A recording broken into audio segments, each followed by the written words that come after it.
Градот Штип со право може да се гордее со податокот дека во него се одиграл првиот кошаркарски натпревар во Штип во Република Македонија, па можеби и на Балканот. За овој настан сведоци написот од 7 септември 1933 година во весникот Вардар, кој излегувал еднаш месечно и во кој пишувало: на 27 август во Штип е одржан пријателски баскетбол надпревар помеѓу црвените и црните, сите членови на Соколското друштво Штип.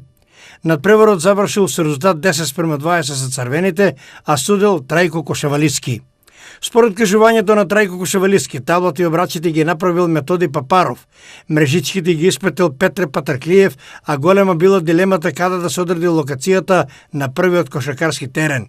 Сепак се дошло до решение и кошаркарскиот терен бил оформен во центарот на градот, односно пред основното училиште Ванчо Прке.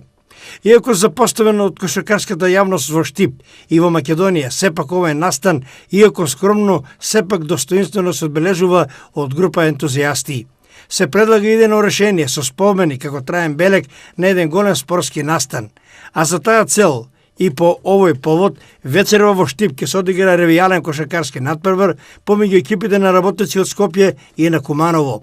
Во недостиг на кошаркарски клуб во градот со богата кошаркарска традиција, ете овој златен јубилеј, сепак ќе се одбележи со ревијален настап на екипи кои од секогаш имале респект према штипската кошарка. Кошаркарскиот надпревар работнички Куманово ќе се одигра вечерва во спортската сала Јордан Мијалков со почеток во 19 часот.